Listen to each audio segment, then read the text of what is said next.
숨막히는 긴장감이 서울의 밤을 지배하는 최고급 호텔 연회장을 감쌌다. 크리스털 샹들리에에서 쏟아지는 빛은 참석한 거물들의 야망처럼 반짝였고 그들의 시선은 모두 단상 위에서 진행되는 세기의 경매에 고정되어 있었다. 강남 중심부의 마지막 노른자위 땅. 골든 블록의 소유권을 두고 벌이는 전쟁이었다. JQ그룹의 젊은 총수 강지훈은 여유로운 미소를 입가에 걸친 채 와인잔을 가볍게 흔들었다. 이 땅은 그의 것이 될 운명이었다. JQ그룹을 반석 위에 올릴 마지막 퍼즐 조각이었고 이미 그는 경쟁자들을 압도할 자금력과 정보를 손에 쥐고 있었다. 경매사의 목소리가 울려 퍼질 때마다 그의 자신감은 더욱 단단해졌다. 그의 맞은편에 앉은 몇몇 경쟁자들이 굳은 얼굴로 포기를 선언할 때마다 그의 입가에 걸린 미소는 더욱 짙어졌다. 모든 것이 그의 계획대로 흘러가던 순간 장내의 나직하지만 얼음처럼 차가운 목소리가 울려 퍼졌다. 5천억. 그 목소리는 마치 잔잔한 호수에 던져진 날카로운 얼음 조각 같았다. 모든 소음이 거짓말처럼 멎었고 시선은 일제히 목소리의 주인을 향했다. 연회장의 가장 구석진 그림자가 드리운 테이블에 한 여인이 앉아 있었다. 칠흑 같은 검은 드레스는 그녀의 새하얀 피부와 극적인 대비를 이루었고 붉은 입술은 유일한 색채처럼 선명했다. 그녀는 베일에 쌓인 해외 사모펀드 에테르나 인베스트먼트의 아시아 지부 대표 엘리아나 하라고 자신을 소개했다. 그 이름은 이 자리에 모인 누구에게도 익숙하지 않았다. 그녀는 유령처럼 예고 없이 나타나 판을 흔들고 있었다. 강지훈의 미간이 미세하게 좁혀졌다. 그는 여자를 훑어보았다. 날카롭게 재단된 드레스 한치에 흐트러짐 없는 자세. 그리고 무엇보다도 감정을 전혀 읽을 수 없는 깊고 검은 눈동자. 어딘가 익숙한 느낌이 스쳤지만 그는 기억 속에서 그녀와 비슷한 인물을 찾을 수 없었다. 그의 기억 속 여자들은 모두 그에게 복종하거나 그를 흠모했지 이처럼 차가운 오만함으로 자신을 정면으로 마주한 이는 없었다. 그는 가볍게 코웃음 치며 더 높은 가격을 불렀다. 5,500억. 이건 단순한 경고가 아니었다. 애송이는 빠지라는 명백한 압력이었다. 하지만 여자는 눈 하나 깜짝하지 않았다. 경매사의 말이 끝나기도 전에 그녀의 입술이 다시 열렸다. 6천억. 망설임이라고는 찾아볼 수 없는 단호함이었다. 이제 장내의 공기는 완전히 바뀌었다. 단순한 경매가 아니었다. 이것은 JQ그룹의 강지훈과 정체불명의 여인 엘리아나 하 사이의 자존심을 건 전쟁이었다. 사람들은 숨을 죽인 채 두 사람을 번갈아 쳐다보았다. 강지훈의 얼굴에서 여유는 사라진 지 오래였다. 그는 불쾌감을 감추지 못했다. 저 여자는 대체 누구인데 감히 자신의 길을 막아서는가. 사업적인 타당성을 넘어선 비이성적인 배팅이었다. 마치 돈을 버는 것이 목적이 아니라 오직 자신을 방해하는 것만이 목적인 사람처럼 보였다. 그의 눈빛이 칼날처럼 날카로워졌지만 엘리아나는 여전히 평온한 얼굴로 그를 마주보고 있었다. 그녀의 눈빛은 마치 심연과도 같아서 강지훈은 그 안에서 길을 잃는 듯한 불쾌한 착각에 빠졌다. 같은 시각 연회장의 또 다른 한쪽에서 한 남자가 흥미로운 눈빛으로 이 모든 광경을 지켜보고 있었다. 국내 최고의 사모펀드 베리타스 캐피탈의 대표 권희준이었다. 그는 오늘 경매의 단순한 관찰자였다. 골든 블록은 매력적이었지만 그의 투자 원칙과는 맞지 않았다. 하지만 예상치 못한 변수의 등장은 그의 호기심을 자극하기에 충분했다. 그는 엘리아나 하라는 여자를 눈여겨보았다. 그녀의 모든 행동은 철저히 계산된 것처럼 보였다. 강지훈을 도발하는 방식, 그의 심리를 정확히 꿰뚫고 압박하는 타이밍. 그리고 수천억을 움직이면서도 미동조차 없는 담대함까지. 그녀는 단순한 자금력을 과시하는 것이 아니었다. 그녀는 강지훈이라는 사람 자체를 목표로 삼고 있었다. 권희준의 분석적인 두뇌가 빠르게 회전했다. 저 여자의 목적은 무엇일까? 강지훈에게 어떤 원한이라도 있는 것일까? 그는 그녀의 이름 에테르나 인베스트먼트라는 낯선 회사의 이름을 머릿속에 각인시켰다. 경매는 광기를 향해 치닫고 있었다. 가격은 이미 시장의 예상을 훌쩍 뛰어넘어 1조 원에 가까워지고 있었다. 강지훈의 이마에는 식은땀이 맺혔다. 여기서 물러서는 것은 그의 자존심이 허락하지 않았다. 그는 이 자리의 모든 이들 앞에서 굴욕을 당할 수 없었다. 그는 마지막 카드를 꺼내 들었다. 1조. 그가 내뱉은 액수의 장내가 술렁였다. 이것은 JQ 그룹의 미래를 건 도박이었다. 이 가격에 낙찰받는다 해도 심각한 후유증을 겪게 될 터였다. 하지만 그는 엘리아나 하의 얼굴에서 마침내 당혹감이나 패배의 기색이 떠오를 것이라 확신했다. 그러나 그의 기대는 무참히 깨졌다. 엘리아나는 기다렸다는 듯이 아주 희미한 그러나 세상에서 가장 차가운 미소를 입가에 띄었다. 그 미소는 승리자의 여유가 아니라 먹잇감을 함정에 빠뜨린 사냥꾼의 미소였다. 그녀는 자리에서 천천히 일어섰다. 모두의 시선이 그녀에게 집중되었다. 그녀는 강지훈을 똑바로 바라보며 또박또박 그러나 연회장 전체에 울릴 만큼 명확한 목소리로 말했다. 1조 2천억. 모든 사고가 정지하는 듯한 침묵이 흘렀다. 경매사는 입을 다물지 못했고 강지훈은 돌처럼 굳어버렸다. 그것은 상식과 이성을 파괴하는 액수였다. 저 땅은 그 정도의 가치가 결코 없었다. 저것은 사업이 아니라 파멸을 향한 질주였다. 강지훈은 마침내 깨달았다. 저 여자는 땅을 원하는 것이 아니었다. 그녀가 원한 것은 자신의 몰락이었다. 1조 2천억 더 없으십니까? 3번 묻겠습니다. 하나 둘 셋 낙찰되었습니다. 에테르나 인베스트먼트의 엘리아나 하 대표님께 골든블록이 낙찰되었습니다. 경매사의 망치 소리가 모든 상황을 종결지었다.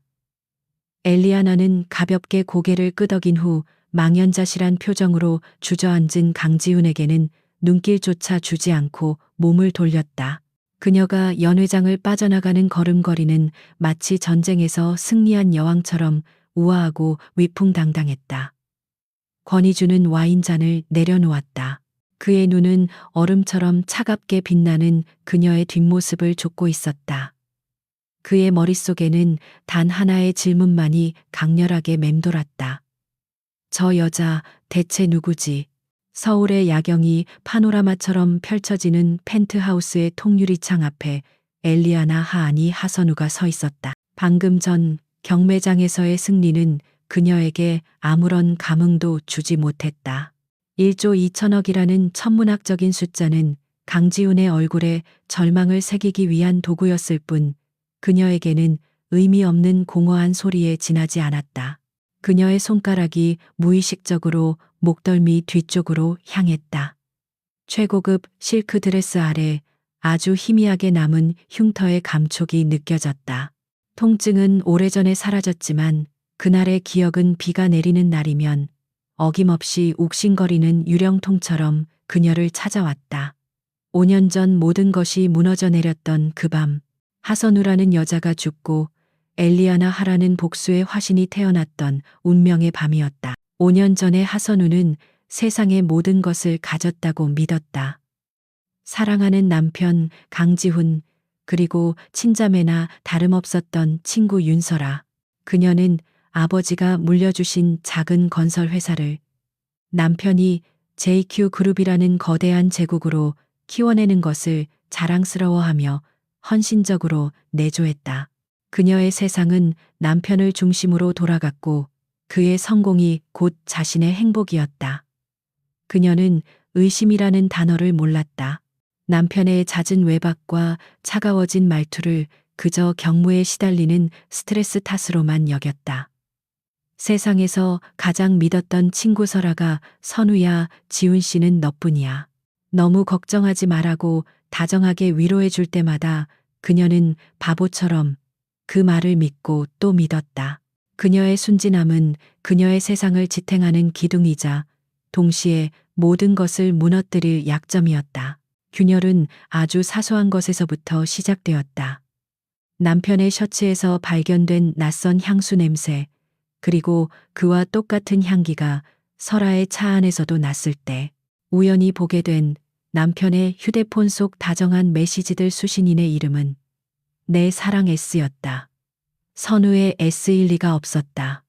심장이 얼음물에 잠기는 것 같았다. 마지막 확인은 비참했다. 남편의 서재에서 발견한 최고급 리조트의 예약 확인서. 그녀의 생일 기념 여행이라고 둘러댔지만 예약된 이름은 강지훈과 윤설아 두 사람이었다.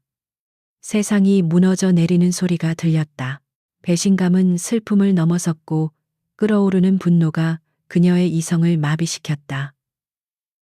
가장 사랑했던 남자와 가장 믿었던 친구가 함께 그녀의 등 뒤에 비수를 꽂았다. 그리고 운명의 그날 바깥에는 마치 하늘의 구멍이라도 뚫린 듯 폭우가 쏟아지고 있었다. 그녀는 집을 뛰쳐나간 강지훈의 뒤를 쫓았다. 그의 차가 향하는 곳은 명백했다. 윤설아의 집이었다. 빗줄기가 시야를 가렸고 와이퍼는 미친 듯이 움직였지만 눈물과 빗물이 뒤섞여 앞이 보이지 않았다. 그녀는 제정신이 아니었다. 단지 두 사람을 붙잡고 물어야 했다. 왜 그랬는지, 어떻게 자신에게 이럴 수 있는지. 칠흑 같은 어둠이 내린 산길 굽이진 도로를 따라 두 대의 차는 아슬아슬한 추격전을 벌였다. 그녀의 차가 마침내 강지훈의 차를 따라잡아 나란히 달리게 된 순간 그녀는 조수석에 앉아 환하게 웃고 있는 윤설아의 얼굴을 보았다. 그 순간 설아의 눈빛이 자신을 향했다.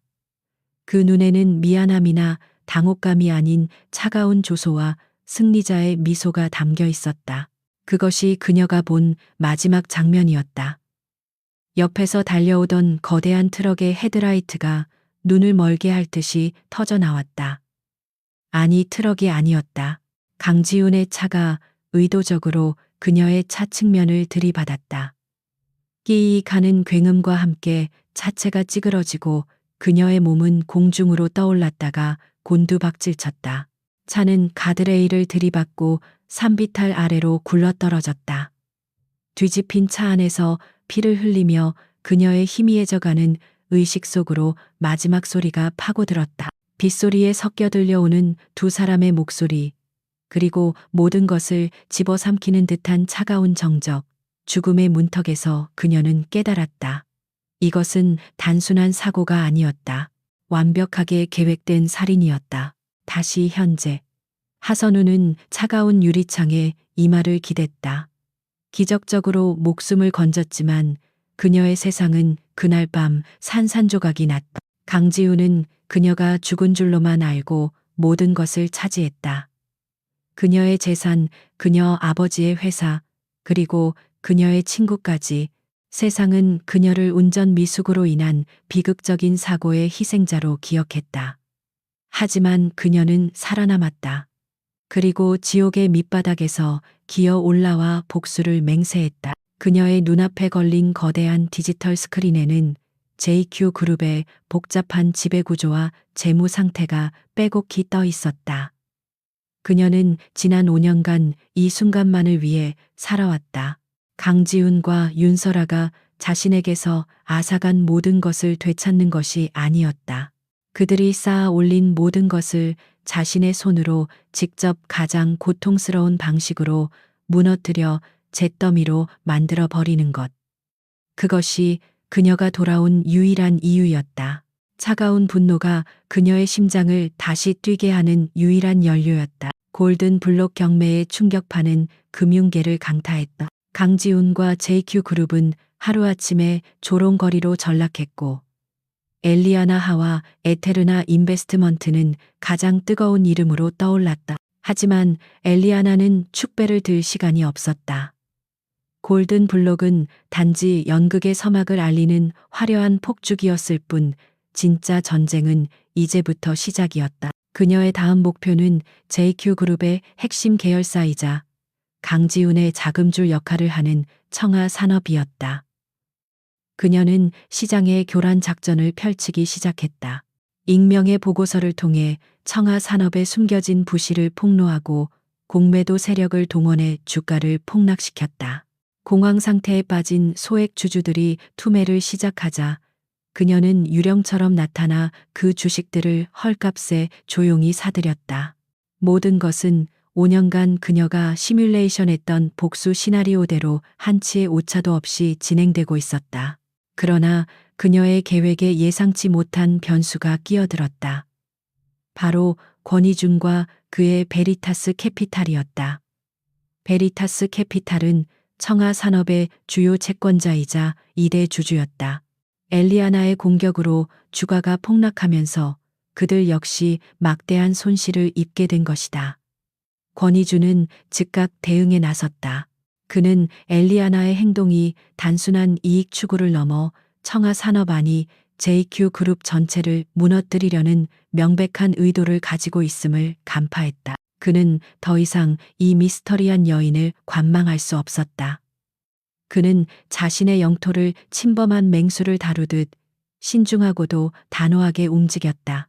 공식적인 미팅 요청서가 엘리아나의 책상 위로 배달되었다. 미팅은 권희준의 사무실, 서울의 스카이라인이 한눈에 내려다 보이는 최고층에서 이루어졌다. 사무실은 그의 명성처럼 군더더기 없이 깔끔하고 세련되었다. 엘리아나는 약속 시간 정각에 도착했다. 권희준은 이미 그녀를 기다리고 있었다는 듯 부드러운 미소와 함께 그녀를 맞았다. 그의 태도는 적을 대하는 것이 아니라 오랜 파트너를 만난 것처럼 정중하고 여유로웠다. 만나서 반갑습니다. 하, 대표님. 지난번 경매에서의 활약은 정말 인상적이었습니다. 그의 목소리는 꿀처럼 달콤했지만 그의 눈은 날카로운 메스처럼 그녀의 본심을 해부하려는 듯 빛나고 있었다. 엘리아나는 가볍게 고개를 끄덕이며 그의 맞은편에 앉았다. 칭찬 감사합니다, 권 대표님. 하지만 한가롭게 담소를 나누러 온 것은 아닙니다. 본론은 거침없이 시작되었다. 권희준은 정교하게 준비된 데이터를 제시하며 그녀의 공격이 시장 질서를 얼마나 훼손하고 있는지, 그리고 베리타스 캐피탈에 어떤 손해를 끼치고 있는지를 논리적으로 설명했다. 그의 모든 말은 이성적이었고 합리적이었다. 그는 감정적인 비난 대신 냉철한 분석으로 그녀를 압박했다. 하 대표님의 최종 목표가 무엇인지 궁금합니다. 청하 산업을 이 가격에 인수하는 것은 사업적으로 어떤 이점도 없습니다. 오히려 JQ 그룹 전체를 위험에 빠뜨리는 감정적인 행동으로 보입니다. 그는 마치 체스 마스터처럼 그녀의 다음 수를 예측하며 질문의 덫을 놓았다. 그는 그녀의 가면 뒤에 숨겨진 진짜 얼굴을 보고 싶었다. 하지만 엘리아나는 그가 던진 미끼를 물지 않았다. 그녀의 얼굴은 완벽한 포커페이스를 유지했다. 저의 목표는 제 투자자들의 수익을 극대화하는 것, 그 이상도 이하도 아닙니다. 권 대표님이야말로 JQ 그룹과의 개인적인 친분 때문에 공과 사를 구분하지 못하고 계신 건 아닙니까? 그녀는 그의 공격을 가볍게 받아넘기며 역으로 그의 동기를 의심했다. 대화는 팽팽한 외줄타기 같았다. 두 사람 사이에는 예의 바른 미소와 정중한 단어들이 오갔지만 그 이면에서는 보이지 않는 칼날들이 부딪히는 소리가 들리는 듯했다. 권희준은 그녀의 철벽 같은 방어에 혀를 내둘렀다. 그녀는 그가 지금까지 상대해왔던 그 어떤 비즈니스맨보다도 강하고 영리했다. 그녀는 자신의 감정을 완벽하게 통제하고 있었고 오직 목표만을 향해 직진하는 한 마리의 흑표범 같았다. 결국 미팅은 아무런 소득 없이 끝났다. 권희준은 마지막으로 제안했다. 적대적인 MA를 멈추십시오. JQ 그룹의 정상화를 위해 협력한다면 베리타스도 기꺼이 돕겠습니다. 그것은 합리적인 제안이자 마지막 경고였다. 엘리아나는 자리에서 일어나며 나지막이 대답했다. 협력이라 흥미로운 제안이군요. 하지만 저는 남과 손을 잡는 것보다 무너진 폐허 위에서 홀로 서 있는 것을 더 선호하는 편이라서요. 그녀의 목소리에는 서늘한 조소가 섞여 있었다. 그녀는 가벼운 목례를 끝으로 미련 없이 그의 사무실을 나섰다. 텅 빈 사무실에 홀로 남은 권희주는 통유리창 앞에 서서 멀어지는 그녀의 차를 내려다보았다. 그는 패배감을 느끼지 않았다. 오히려 가슴 한구석에서 기묘한 흥분과 전율이 피어오르는 것을 느꼈다. 그는 비서에게 전화를 걸어 낮은 목소리로 지시했다. 엘리아나 하. 그녀와 에테르나 인베스트먼트의 모든 것을 먼지 하나까지 샅샅이 뒤져봐요. 특히 5년 전에 무슨 일이 있었는지. 같은 시각 차에 올라탄 엘리아나는 처음으로 긴 한숨을 내쉬었다. 권희주는 강지훈과는 차원이 다른 상대였다. 강지훈이 저돌적인 황소라면 권희주는 조용히 숨통을 조여오는 거대한 비단뱀 같았다. 그의 예리한 통찰력은 그녀의 계획을 위협하는 가장 큰 장애물이었다. 짜증이 났지만 동시에 아주 오랜만에 느껴보는 종류의 긴장감이 온몸을 휘감았다. 5년 만에 처음으로 그녀의 심장이 복수심이 아닌 다른 이유로 뛰고 있었다. 청하 산업을 둘러싼 엘리아나와 권희준의 물밑 전쟁이 격화되던 중 재계의 모든 거물이 참석하는 한국상공회의소 주최 자선 파티가 열렸다. 엘리아나는 이런 사교 행사를 경멸했지만 JQ 그룹의 다른 협력사들을 포섭하고 강지훈을 고립시키기 위해 참석은 불가피했다. 그녀는 몸에 꼭 맞는 은빛 드레스를 입고 나타났다. 드레스는 마치 유동적인 금속처럼 그녀의 모든 움직임에 따라 빛을 발하며 그녀를 파티장의 모든 이들과 분리시키는 차가운 갑옷처럼 보였다. 그녀의 등장은 즉시 모든 이의 주목을 끌었고 사람들은 경외와 호기심이 뒤섞인 눈으로 그녀를 바라보며 수군거렸다. 그 시선들 속에는 물론 권희준의 깊고 헤아릴 수 없는 눈빛도 포함되어 있었다. 그녀는 능숙하게 사람들 사이를 오가며 필요한 이들과 대화를 나누었다. 그녀의 모든 말과 행동은 한치의 오차도 없이 계산된 것이었다. 그러나 그녀가 아무리 철저하게 준비했다 하더라도 피할 수 없는 운명은 예고 없이 찾아왔다. 샴페인 잔을 들고 잠시 한숨을 돌리려던 찰나 그녀의 앞을 두 사람이 막아섰다. 강지훈 그리고 그의 팔짱을 꼭 낀 윤설아였다. 5년 만에 처음으로 그녀는 윤설아를 이렇게 가까이서 마주했다. 윤설아는 순백의 드레스를 입고 천사처럼 청순한 미소를 짓고 있었다. 그녀의 얼굴에는 죄책감이나 악의는 한 점도 찾아볼 수 없었다. 마치 5년 전 그 끔찍했던 밤은 존재하지 않았던 것처럼 강지훈은 여전히 오만한 태도로 그녀를 위아래로 훑어보았다. 하 대표 이런 데서도 보게 되는군. 내 생각보다 훨씬 더 사교적인 사람인가 봐. 그의 목소리에는 비아냥거림이 가득했다. 엘리아나는 아무런 표정 변화 없이 그를 응시했다. 강 총수께서 계신 곳이라면 어디든 흥미로운 사업 기회가 있기 마련이죠. 그녀의 차가운 응수에 강지훈의 얼굴이 굳어지려던 찰나 옆에 있던 윤설아가 부드러운 목소리로 끼어들었다. 지훈 씨 그러지 마세요. 하 대표님 처음 뵙겠습니다. 윤설아라고 해요. 그녀는 상냥하게 웃으며 손을 내밀었다. 그 모습은 너무나도 완벽한 약혼녀의 모습이어서 그 가증스러움에 엘리아나는 속이 뒤틀리는 것을 느꼈다. 엘리아나는 그녀의 손을 무시한 채 텅 빈 눈으로 그녀를 바라보았다. 바로 그 순간 윤설아가 결정적인 한마디를 던졌다. 그녀는 걱정스러운 표정을 지으며 엘리아나의 얼굴을 찬찬히 뜯어보더니 안타깝다는 듯 속삭였다. 어머, 대표님을 뵈니 문득 아주 오래전에 세상을 떠난 제 소중한 친구가 생각나네요. 그 친구도 대표님처럼 참 가녀리고 어딘가 위태로워 보였거든요. 그 말은 예리한 유리 조각이 되어 엘리아나의 심장을 그대로 꿰뚫었다. 가녀리고 위태로워 보였던 친구, 윤설아는 지금 하선우를 말하고 있었다.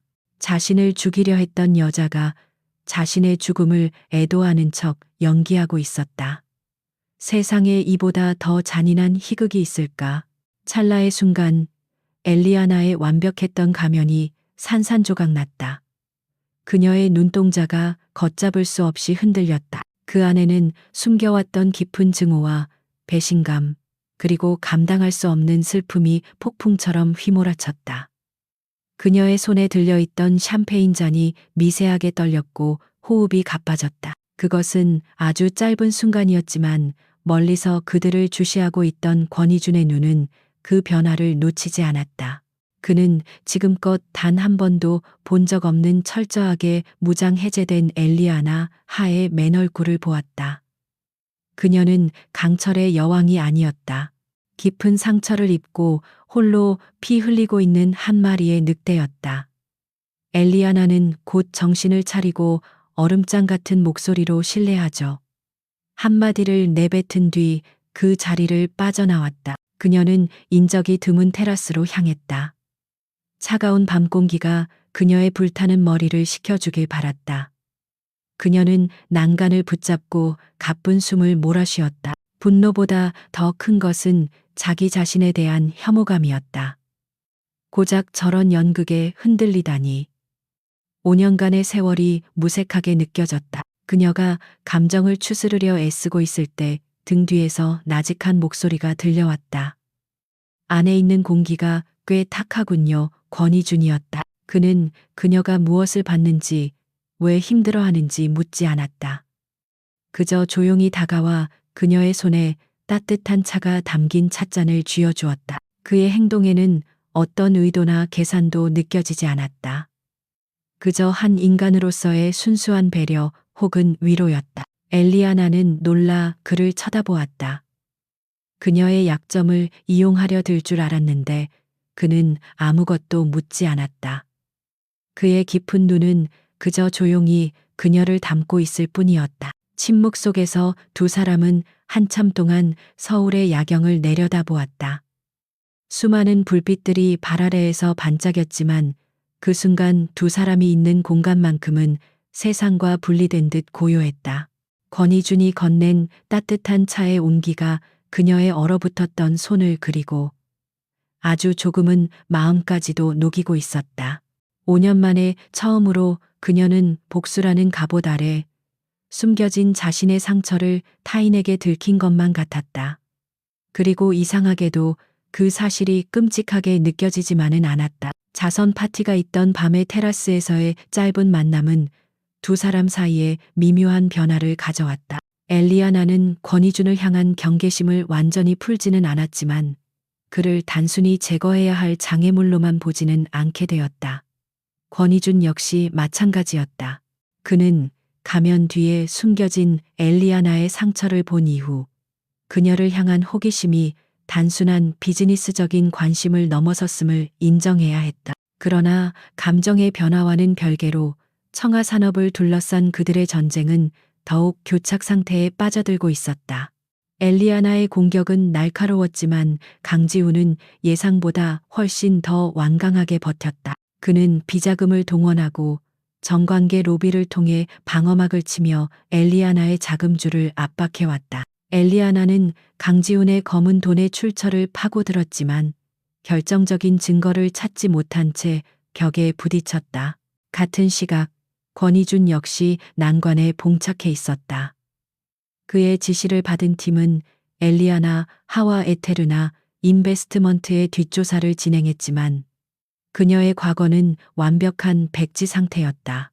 마치 5년 전 세상에 갑자기 나타난 사람처럼 그 이전의 기록은 어디에도 존재하지 않았다. 유일하게 알아낸 것은 그녀가 5년 전 샌프란시스코에서 교통사고로 기억상실증을 앓았던 하선우라는 이름의 여성으로 신분 세탁을 했다는 정황뿐이었다. 하선우. 그는 그 이름을 곱씹었다. 강지훈의 죽은 전처 이름과 같았다. 너무나도 기묘한 우연이었다. 권희주는 이 모든 퍼즐 조각들이 하나의 거대한 그림을 그리고 있음을 직감했다. 그리고 그 그림의 중심에는 강지훈이 있었다. 그는 마침내 결단을 내렸다. 이 교착 상태를 뚫고 진실에 다가가기 위해서는 적과의 동침이라는 위험한 도박을 해야만 했다. 권희준이 먼저 동맹을 제안했다. 그는 엘리아나의 펜트하우스를 직접 찾아왔다. 비서도 경호원도 없이 혼자였다. 엘리아나는 의심 가득한 눈으로 그를 맞았다. 무슨 용건이시죠, 권 대표님? 항복이라도 하러 오셨나요? 그녀의 목소리는 칼날처럼 차가웠다. 권희주는 희미하게 미소 지으며 그녀가 내민 도끼 어린 가시를 가볍게 받아넘겼다. 항복이 아니라 제안을 하러 왔습니다. 하 대표님과 저 둘 다 이 소모적인 싸움이 강지훈에게만 이롭다는 사실을 잘 알고 있을 겁니다.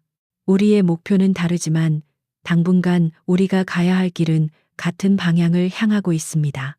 그는 테이블 위에 서류 가방을 올려놓고 JQ그룹의 내부 비리 의혹에 대한 베리타스 캐피탈의 자체 조사 자료를 꺼내 보였다. 엘리아나는 그의 말을 믿지 않았다. 당신의 속셈이 뭐죠? 자선사업가라도 되시겠다. 이겁니까? 권희주는 그녀의 눈을 똑바로 마주하며 대답했다. 제 속셈은 리스크 관리입니다. JQ그룹의 비리는 언제 터질지 모르는 시한폭탄입니다.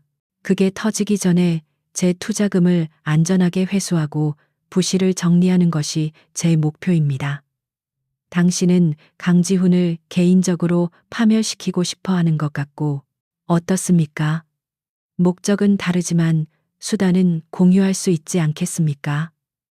그의 말은 빈틈없이 논리적이었다. 그는 자신의 진짜 동기 즉 5년 전 여동생의 사고에 대한 의심은 철저히 숨겼다. 엘리아나는 한참 동안 그를 꿰뚫어 볼 듯이 응시했다. 그의 눈에서는 어떤 거짓도 읽을 수 없었다. 그녀는 마침내 인정해야 했다. 혼자의 힘만으로는 강지훈이라는 거대한 성을 무너뜨리기 어렵다는 것을, 권희주는 그녀의 복수를 완성시켜줄 가장 날카로운 칼이 될 수 있었다. 그렇게 두 사람의 위태로운 동맹이 시작되었다. 그들은 변호사 입회하에 철저한 계약서를 작성했다. 베리타스 캐피탈은 자금과 국내 네트워크를 제공하고 에테르나 인베스트먼트는 M&A 전략을 총괄한다. 모든 정보는 공유하며 최종 목표는 강지훈의 경영권 박탈 후 JQ 그룹의 전문 경영인 체제 도입. 계약서의 모든 조항은 차가운 비즈니스 용어로 채워져 있었지만 서명하는 순간 두 사람은 서로가 단순한 파트너가 아님을 알 수 있었다. 그들은 공동의 목표를 가진 공범이자 서로의 등을 겨누고 있는 잠재적인 적이었다. 동맹이 시작되자 상황은 급변했다. 권희준의 정보력과 엘리아나의 전략이 결합되자 무시무시한 시너지가 폭발했다. 그들은 밤늦게까지 함께 머리를 맞대고 JQ그룹의 약점을 분석했다. 권희준의 사무실은 그들의 전쟁 본부가 되었다. 치열한 논쟁이 오가고 날카로운 전략들이 수립되는 과정 속에서 두 사람은 서로의 새로운 면모를 발견했다. 엘리아나는 완벽해 보이는 권희준의 미소 뒤에 숨겨진 엄청난 중압감과 고독을 엿보았다. 권희준은 얼음장 같은 엘리아나의 표정 너머 목표를 향해 모든 것을 불태우는 뜨거운 열정과 지친 영혼을 보았다. 프로페셔널한 관계의 경계선이 조금씩 허물어지고 있었다. 어느 늦은 밤 강지훈의 비자금 흐름에 대한 결정적인 단서를 찾아낸 순간이었다. 해냈군요. 권희준이 나직이 말했다. 아직 멀었어요. 엘리아나는 퉁명스럽게 대답하며 노트북으로 시선을 돌렸지만 그녀의 입가에는 아주 희미한 미소가 걸려 있었다. 두 사람 사이에는 더 이상 적대감 대신 파트너만이 공유할 수 있는 끈끈한 유대감과 함께 이름 붙일 수 없는 텐션이 감돌고 있었다. 엘리아나와 권희준의 연합전선은 강지훈의 숨통을 효과적으로 조여나갔다. 권희준이 확보한 내부 정보는 날카로운 비수가 되어 JQ그룹의 약점을 파고들었고, 엘리아나는 그 정보를 바탕으로 여론과 금융시장을 움직여 강지훈을 궁지로 몰아넣었다. 그들의 협력은 완벽한 이중주처럼 정교했지만 함께하는 시간이 길어질수록 서로에게 감춰왔던 비밀의 무게 또한 무거워졌다. 특히 권희준은 하선우라는 이름의 유령에 계속해서 사로잡혔다. 엘리아나와 강지훈의 죽은 전처, 그 지독한 우연의 일치는 그의 머릿속을 떠나지 않는 의문부호였다. 그는 진실에 다가가기 위해 두 사람의 과거가 교차하는 지점, 바로 5년 전의 기록들을 다시 파헤치기 시작했다. 그들의 주된 공격 목표는 강지훈의 비자금이었다. 수많은 페이퍼 컴퍼니를 통해 거미줄처럼 얽혀있는 돈의 흐름을 추적하던 중 그들은 마침내 의미심장한 단서를 발견했다. 5년 전 하선우의 사고가 있었던 바로 다음 날 거액의 자금이 한 유령 회사로 흘러들어간 기록이었다. 자금의 명목은 사고 현장 근처의 산길, 도로 공사에 대한 환경 정화 및 폐기물 처리 비용이었다. 하지만 그 액수는 일반적인 처리 비용이라고 하기에는 터무니없이 컸다. 마치 무언가 거대한 비밀을 돈으로 덮어버리려는 시도처럼 보였다. 엘리아나는 그 기록을 보는 순간 심장이 차갑게 식는 것을 느꼈다. 그 도로는 자신의 인생이 산산조각 났던 바로 그 장소였다. 권희준의 심장 역시 얼어붙기는 마찬가지였다. 그의 여동생 권서연이 목숨을 잃었던 장소. 그는 수년간 외면해왔던 판도라의 상자를 열기로 결심했다. 그는 봉인해 두었던 여동생의 사고 기록 파일을 다시 꺼내 들었다. 경찰은 서연의 사고를 음주운전자가 중앙선을 침범해 일어난 단순 사고로 종결시켰다. 가해자는 현장에서 즉사했다. 모든 것이 명확해 보였지만 JQ그룹의 비자금이라는 새로운 필터를 통해 들여다본 사건 기록은 전혀 다르게 익혔다. 기록 한 구석에서 그는 먼지처럼 묻혀있던 목격자의 진술을 발견했다. 목격자는 사고 당시 현장에 차가 2대가 아니라 3대였다고 주장했지만 경찰은 그의 진술에 신빙성이 없다고 판단해 묵살했다. 권희준의 등줄기를 타고 서늘한 소름이 흘러내렸다. 세 번째 차.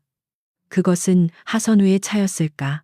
한편 과거의 진실에 가까워질수록 엘리아나의 억눌렸던 트라우마가 수면 위로 떠오르기 시작했다.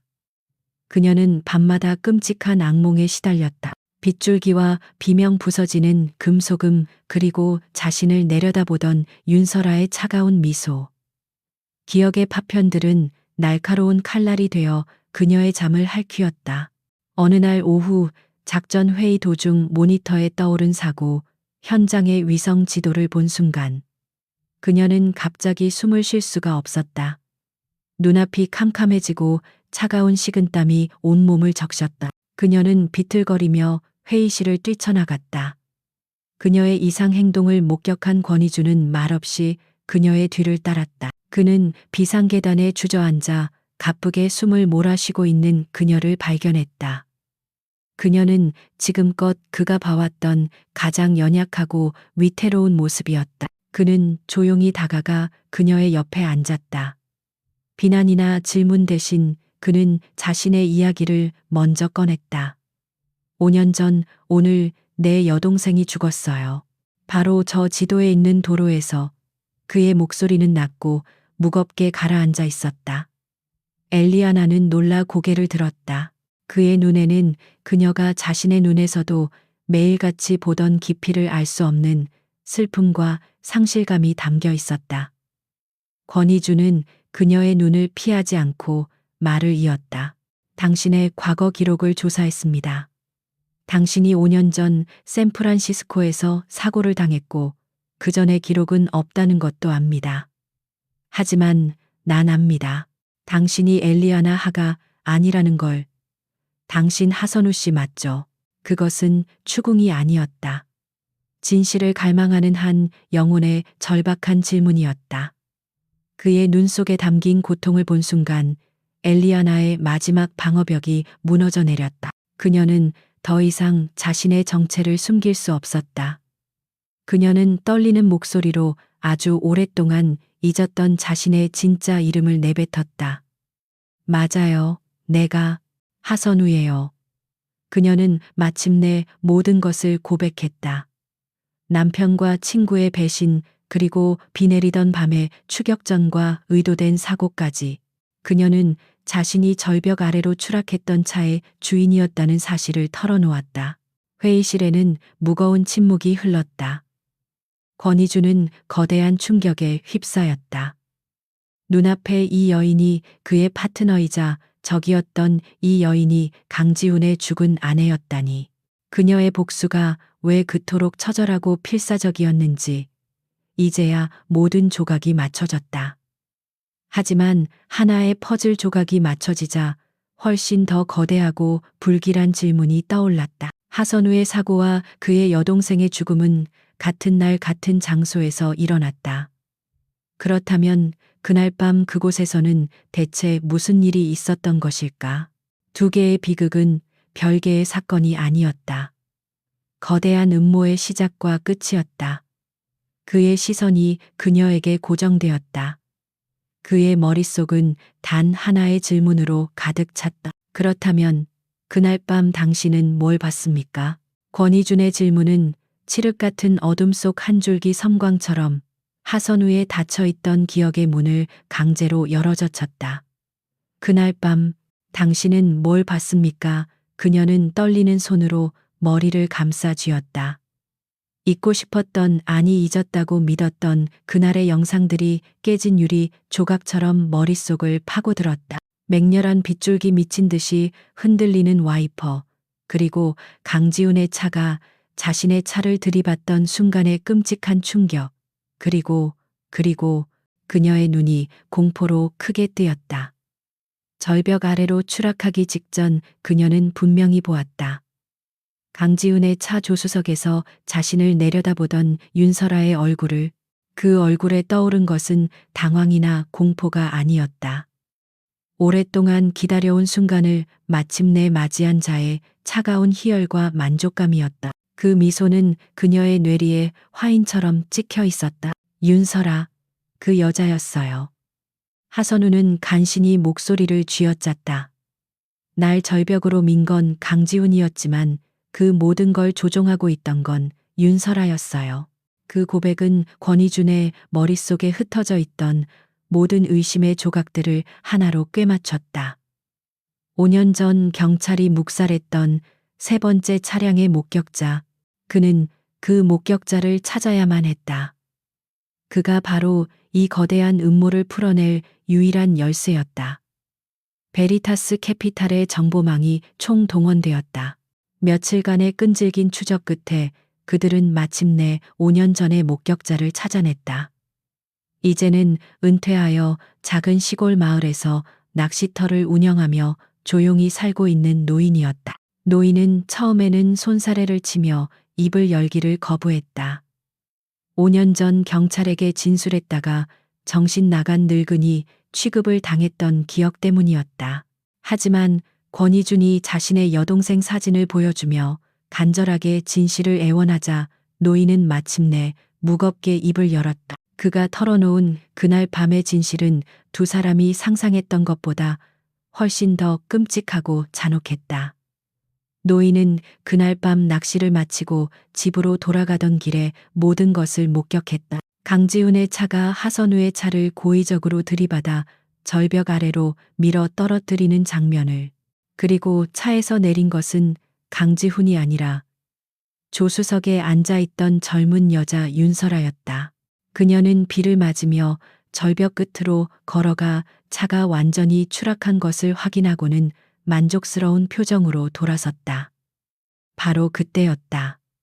반대편에서 또 다른 차 한 대가 나타났다. 바로 권희준의 여동생 권서연의 차였다.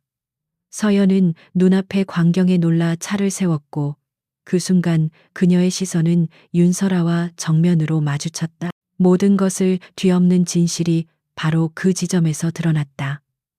자신의 범죄 현장을 목격당했다는 사실에 당황한 윤설아는 패닉에 빠졌다. 그녀는 운전석에 앉아있던 강지훈을 밀치고 직접 운전대를 잡았다. 그리고는 증인을 없애기 위해 권서연의 차를 미친 듯이 추격하기 시작했다. 겁에 질려 도망치던 권서연의 차는 결국 마주오던 트럭을 피하지 못하고 정면으로 충돌했다. 경찰이 기록한 음주운전 가해자의 중앙선 침범 사고는 사실 윤설아가 자신의 죄를 덮기 위해 저지른 또 다른 살인이었던 것이다. 그녀는 2명을 죽이려 했고 1명을 실제로 죽였다. 강지훈은 그 모든 것을 옆에서 지켜본 무기력한 공범에 지나지 않았다. 하선우와 권희주는 숨조차 쉴 수 없었다. 진실의 무게는 그들의 영혼을 짓눌렀다. 하지만 아직 풀리지 않은 마지막 의문이 있었다. 윤설아는 대체 왜 그토록 오랜 시간 하서 누의 가장 친한 친구인 척 연기하며 이런 끔찍한 일을 저지른 동기는 무엇이었을까? 답은 의외의 곳에서 발견되었다. 권희준의 팀이 윤설아의 과거를 파헤치던 중 20년 전 파산한 한 중소 건설업체의 기록을 찾아냈다. 그리고 그 업체를 부도로 몰아넣은 공격적인 MA를 주도했던 인물은 다름 아닌 하선우의 아버지였다. 윤설아의 아버지는 파산의 충격으로 스스로 목숨을 끊었고 윤설아는 어린 나이에 모든 것을 잃고 복수를 맹세했던 것이다. 강지훈의 야망을 이용해 하선우에게 접근하고 그녀의 모든 것을 빼앗고 마지막에는 그녀의 목숨까지도 앗아가려 했던 것. 그것이 윤설아가 20년간 준비해온 복수극의 완전한 시나리오였다. 모든 것이 명확해졌다. 하선우는 거대한 충격에 몸을 가누지 못했다. 그녀의 복수는 처음부터 목표가 완전히 잘못되었다. 강지훈은 그저 탐욕스러운 악당이었지만 진짜 악마는 자신의 바로 곁에서 천사의 얼굴을 하고 있었던 윤설아였다. 가장 깊은 신뢰가 가장 끔찍한 배신으로 돌아왔다. 권희준의 눈에서는 슬픔을 넘어선 차가운 분노가 불타올랐다. 그의 여동생은 단순한 사고의 희생자가 아니었다. 악마의 범죄를 목격했다는 이유만으로 무참히 살해당한 것이었다. 이제 그들의 목표는 하나가 되었다. 더 이상 강지훈의 경영권을 빼앗는 차원의 문제가 아니었다. 법의 심판대에 세워야 할 진짜 괴물 윤설아의 가면을 벗기고 그녀가 저지른 모든 죄의 대가를 치르게 하는 것.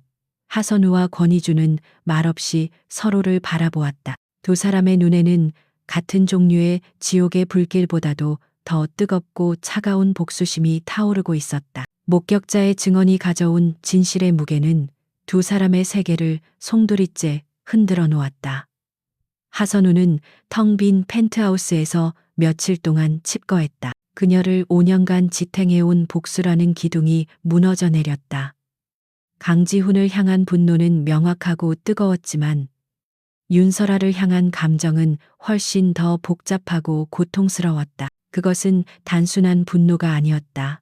자신의 인생 절반을 함께했던 우정 전체가 거짓이었다는 사실. 가장 순수하다고 믿었던 기억들이 사실은 가장 추악한 기만이었다는 깨달음에서 오는 깊은 절망감이었다. 그녀의 복수는 길을 잃었다. 그녀는 자신이 미워해야 할 진짜 대상조차 제대로 알지 못했던 바보였다는 자괴감에 몸서리쳤다. 권희준의 슬픔은 다른 방식으로 폭발했다. 그는 수년간 억눌러왔던 감정의 댐이 터지는 것을 느꼈다. 여동생의 죽음 이후 그는 슬픔을 이성이라는 갑옷 뒤에 가두고 오직 진실을 밝히는 것에만 몰두해왔다. 그러나 이제 범인의 얼굴이 명확해지자 그의 슬픔은 차갑고 예리한 증오로 변모했다. 그는 더 이상 냉정한 투자자가 아니었다. 그는 하나뿐인 동생을 잃은 오빠였고 이제 괴물의 심장에 칼을 꽂기 위해 모든 것을 걸 준비가 된 복수자였다. 그는 하선우를 찾아갔다. 그녀가 무너지는 것을 내버려 둘 수 없었다. 그들의 복수는 이제 어느 한 사람의 것이 아니었기 때문이다. 그는 소파에 웅크린 채 초점 없는 눈으로 허공을 응시하고 있는 하선우를 발견했다. 그는 어떤 위로의 말도 건네지 않았다. 대신 그는 그녀의 옆에 조용히 앉아 자신의 이야기를 꺼냈다. 서연이가 죽기 전날 나와 크게 다퉜어요. 유학을 가고 싶다는 애를 내가 너무 어리다며 반대했죠. 그게 내가 동생과 나눈 마지막 대화였어요. 그의 목소리는 담담했지만 그 안에는 지워지지 않는 후회와 고통이 배어 있었다. 수년간 자책했어요. 그날 내가 허락했더라면 동생은 그 길에 가지 않았을 텐데. 하지만 이제 알아요. 내 탓이 아니었다는 걸. 그리고 당신 탓도 아니에요. 그의 말은 하선우의 텅 빈 가슴에 파고드는 작은 온기 같았다. 그녀는 고개를 들어 처음으로 그의 눈에 담긴 깊은 상처를 정면으로 마주했다. 그들은 서로의 눈 속에서 같은 종류의 아픔을 발견했다. 그 순간 두 사람은 비로소 완전한 의미의 동지가 되었다. 계약서나 이해관계로 맺어진 파트너가 아닌 같은 상처를 공유하고 같은 적을 향해 칼을 겨눈 운명, 공동체였다. 그들의 슬픔은 곧바로 차가운 분노로 그리고 정교한 계획으로 전환되었다. 이제 목표는 단순히 강지훈을 몰락시키는 것이 아니었다. 윤설아의 가면을 만천하에 벗기고 그녀를 살인죄로 법정에 세우는 것이었다. 단순한 경영권 분쟁으로는 그녀에게 닿을 수 없었다. 그들은 더 위험하고 대담한 덫을 놓아야만 했다. 그들의 새로운 계획은 분열과 고립이었다. 우선 윤설아의 가장 강력한 방패이자 공범인 강지훈을 그녀에게서 떼어내야 했다. 권희주는 익명의 정보원인 척 강지훈에게 윤설아가 그의 비자금을 몰래 빼돌려 해외 계좌로 옮기고 있다는 증거를 조금씩 흘리기 시작했다. 본래 의심이 많은 성격의 강지훈은 미끼를 물었다. 그는 윤설아를 의심하기 시작했고 두 사람의 완벽했던 신뢰 관계에 균열이 생기기 시작했다. 강지훈이 혼란에 빠진 사이 하선우는 다음 단계를 준비했다. 윤설아를 심리적으로 압박해 스스로 무너지게 만드는 것이었다. 그녀는 윤설아의 주변에 5년 전 그날 밤의 기억을 상기시키는 장치들을 교묘하게 심어놓았다.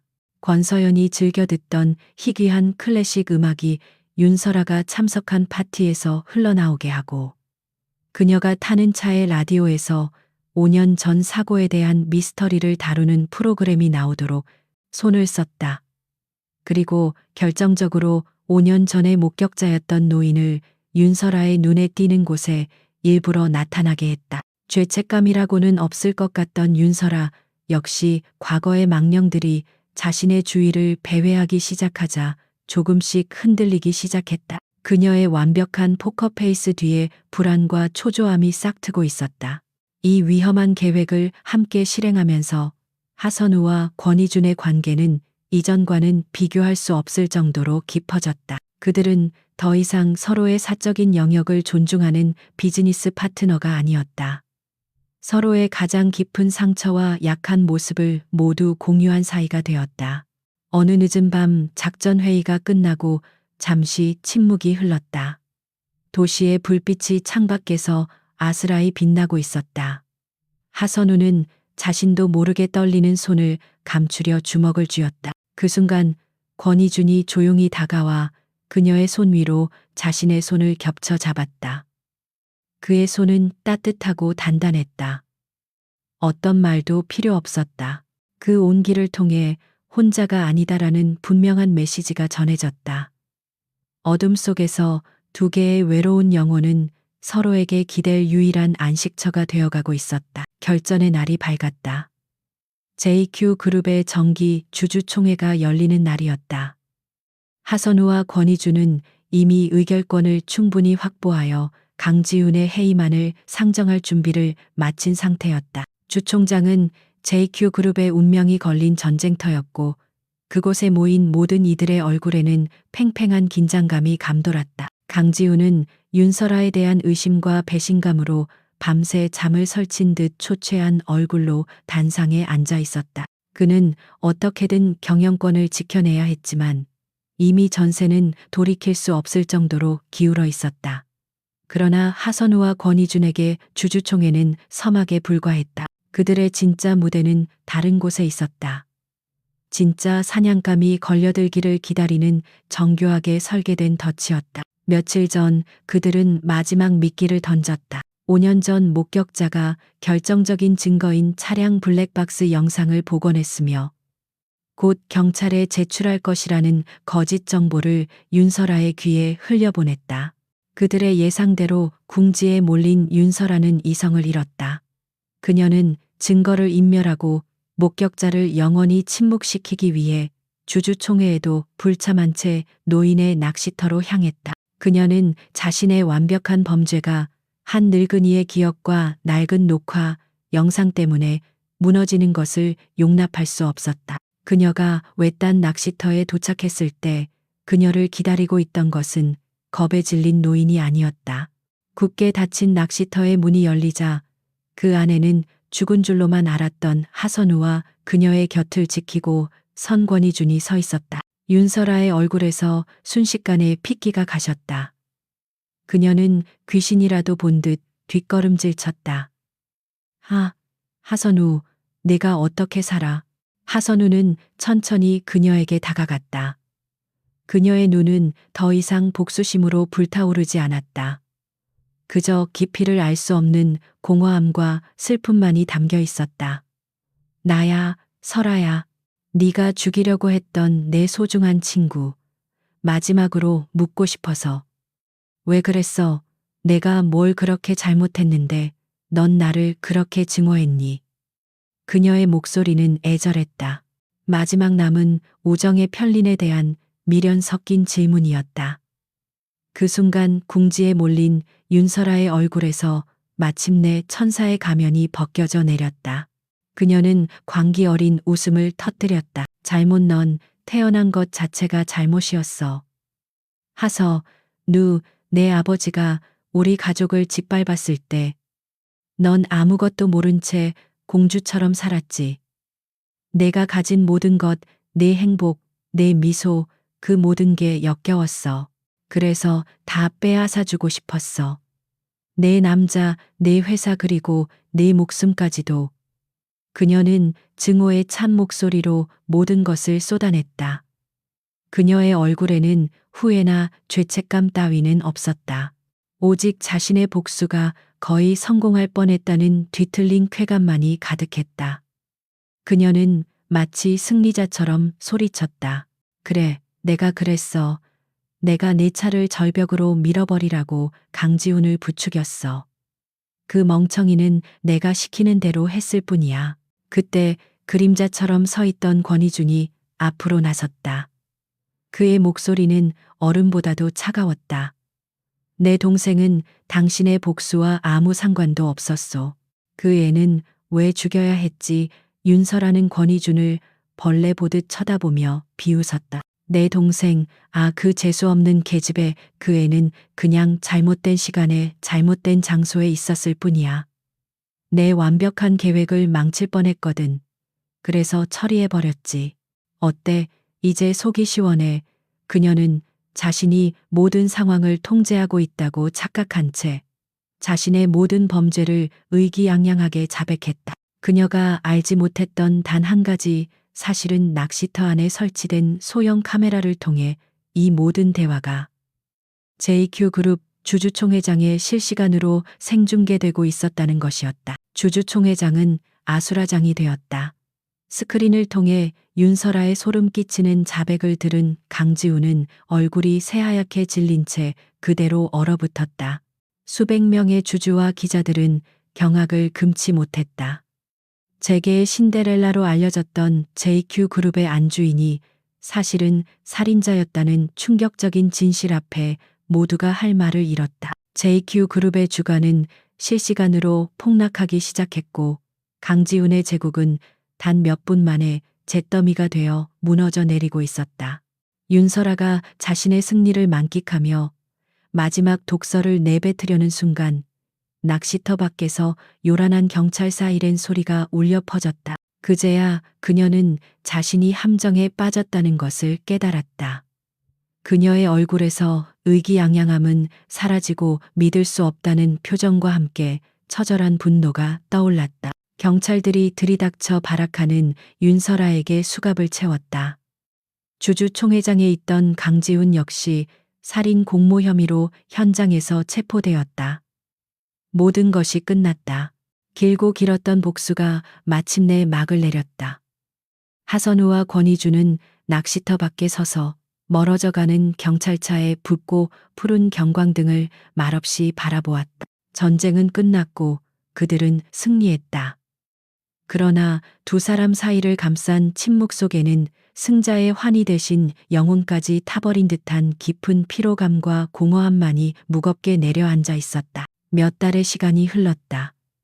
세상을 떠들썩하게 했던 JQ 그룹 스캔들은 법의 엄정한 판결과 함께 서서히 사람들의 기억 속에서 잊혀갔다. 윤설아는 살인 및 살인교사 혐의로, 강지훈은 공모 혐의로 각각 무기징역과 징역 30년을 선고받았다. 그들이 쌓아 올렸던 탐욕의 제국은 완전히 해체되었고 권희준의 베리타스 캐피탈이 주도하는 전문 경영인 체제 아래에서 재탄생을 준비하고 있었다. 폭풍은 지나갔고 세상은 다시 아무 일 없었다는 듯 평온을 되찾았다. 그러나 폭풍의 눈 속에 있었던 두 사람의 시간은 여전히 잔해 속에서 멈춰 있었다. 하선우는 엘리아나 하라는 이름을 버렸다. 5년간 그녀를 지배했던 복수라는 이름의 갑옷을 벗어던진 그녀는 텅 빈 자유를 마주해야 했다. 승리는 달콤하지 않았다. 그것은 차라리 길고 지독했던 열병이 끝난 뒤의 허탈감에 가까웠다. 그녀는 서울을 떠나 바다가 보이는 작은 마을에 머물렀다. 매일 아침 해변을 거닐고 늦은 오후에는 작은 서점에서 책을 읽으며 시간을 보냈다. 그녀는 더 이상 5년 전에 순진했던 하선우가 아니었지만 그렇다고 해서 얼음 같던 엘리아나하도 아니었다. 그녀는 그저 수많은 상처를 안고 살아가는 법을 이제 막 배우기 시작한 한 명의 생존자였다.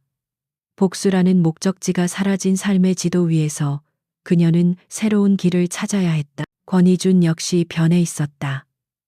그는 여동생의 묘지 앞에 서서 오랫동안 하지 못했던 이야기들을 털어놓았다. 범인을 찾았다는 안도감과 함께 동생을 지켜주지 못했다는 영원한 슬픔이 그의 가슴을 채웠다. 그는 더 이상 완벽한 신사를 연기하지 않았다. 그의 얼굴에는 슬픔과 피로가 묻어났지만 역설적으로 이전보다 훨씬 더 인간적이고 진실해 보였다. 그는 JQ 그룹의 정상화 작업을 마무리 짓고 대표 자리에서 물러났다. 수년간 그를 달리게 했던 목표가 사라지자 그 역시 거대한 공허함과 마주해야 했다. 그는 문득 깨달았다. 자신의 복수 역시 하선우라는 여인이 없었다면 결코 완성될 수 없었다는 것을. 그리고 이제 그녀가 없는 자신의 삶 또한 상상할 수 없다는 것을. 그는 그녀가 있는 바닷가 마을로 향했다. 재회는 낯선 여행지의 작은 카페에서 이루어졌다. 창밖으로는 잔잔한 겨울 바다가 펼쳐져 있었다. 두 사람은 한동안 아무 말 없이 서로를 바라보았다. 서로의 얼굴에서 그리고 눈빛에서 그들이 함께 통과해 온 지옥의 흔적을 읽을 수 있었다. 먼저 침묵을 깬 것은 하선우였다. 이제 뭘 해야 할지 모르겠어요. 5년 동안 오직 한 가지 목표만 보고 달렸는데 막상 모든 게 끝나니 내가 누구인지도 잊어버린 것 같아요. 그녀의 목소리는 텅 비어 있었다. 권희주는 조용히 그녀의 찻잔에 따뜻한 물을 채워주며 대답했다. 나도 마찬가지입니다. 우리는 어쩌면 가장 중요한 무언가를 얻기 위해 너무 많은 것을 파괴해 버렸는지도 모르죠. 그들의 사랑은 격정적인 로맨스와는 거리가 멀었다. 그것은 전쟁터의 참호 속에서 서로의 상처를 닦아주던 두 전우의 동지에 더 가까웠다. 그들은 서로를 가장 깊이 이해하는 유일한 존재였다. 권희준이 그녀의 손을 조심스럽게 잡았다. 우리가 겪은 일들을 없었던 일로 만들 수는 없겠죠. 이 상처들은 아마 평생 우리와 함께 할 겁니다. 하지만 혼자 감당하게 하지는 않을게요. 당신의 옆에서 나도 함께 짊어지겠습니다. 그의 고백은 달콤한 사랑의 언어가 아니었다. 그것은 함께 상처를 치유하며 남은 생을 걸어가자는 현실적이고도 묵직한 약속이었다. 하선우의 눈에서 마침내 눈물 한 방울이 흘러내렸다. 그것은 5년 만에 처음으로 흘리는 복수심이나 분노가 아닌 순수한 슬픔의 눈물이었다. 그녀는 그의 손을 마주 잡았다. 어떤 화려한 약속도 행복을 장담하는 미래도 없었다. 그들 앞에는 여전히 상처를 마주하고 치유해야 하는 길고 긴 시간이 놓여 있을 터였다. 하지만 이제 더 이상 혼자가 아니었다. 카페를 나선 두 사람은 아무 말 없이 해변을 나란히 걸었다. 차가운 겨울 바람이 불어왔지만 맞잡은 두 손의 온기는 따뜻했다. 폭풍이 핥히고 간 폐허 위에도 시간은 흐르고 새벽은 찾아온다. 그들의 미래가 동화처럼 완벽하게 행복하지는 않을지라도 서로라는 존재가 있는 한 그들은 다시 일어서서 상처 입은 날개를 펼치고 함께 날아오를 수 있을 터였다. 저 멀리 수평선 너머로 희미하지만 분명한 새로운 날의 여명이 밝아오고 있었다.